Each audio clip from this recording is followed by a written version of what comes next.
বিশেষ করে আমি বর্ডার ইস্যু নিয়ে কথা বলেছি যে বর্ডারে যাতে এই বর্ডার হত্যার বিষয়টি যেন আমাদেরকে আর শুনতে না হয়, সেই বিষয়ে যেন আমরা সবসময় এনগেজড রাখি। ভারতীয় হাই কমিশনার সাহেব সৌজন্য সাক্ষাৎ করতে এসেছিলেন। এগুলা নতুন একটি সরকার প্রতিষ্ঠিত হলে তাদের সাথে হাই কমিশনারগণ বা অ্যাম্বাসেডরগণ সৌজন্য সাক্ষাৎ করে থাকেন, এটা তারই অংশ।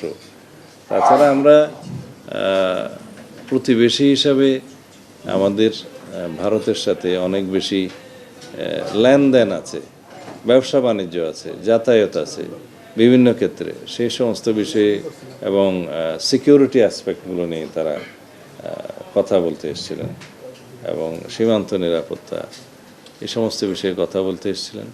তা আমরা একটা সহযোগিতা চেয়েছি on the basis of mutual interest and dignity and mutual benefit.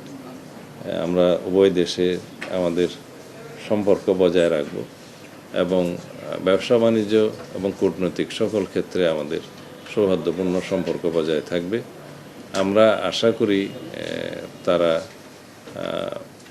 একটা সার্বভৌম সমতার ভিত্তিতে এবং on the basis of mutual respect, পারস্পরিক সমমর্যাদা এবং ডিগনিটির ভিত্তিতে আমাদের সম্পর্কটা বহাল রাখবে। এই এক্সারসাইজটা আমাদের চালু রাখতে হবে এবং কন্টিনিউয়াস এঙ্গেজমেন্টের মধ্য দিয়ে আমরা অনেক সমস্যার সমাধান করতে পারব। বিশেষ করে আমি বর্ডার ইস্যু নিয়ে কথা বলেছি যে বর্ডারে যাতে এই বর্ডার হত্যার বিষয়টি যেন আমাদেরকে আর শুনতে না হয়, সেই বিষয়ে যেন আমরা সবসময় এনগেজড রাখি।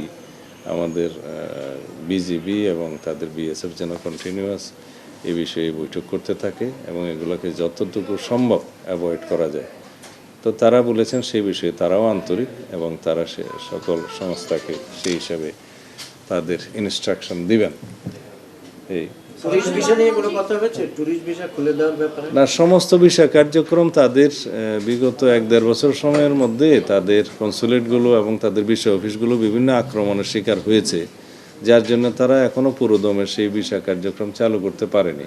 তবে তারা এশিওর করেছে যে তারা গ্র্যাজুয়ালি সেটা চালু করবে পূর্ণাঙ্গ।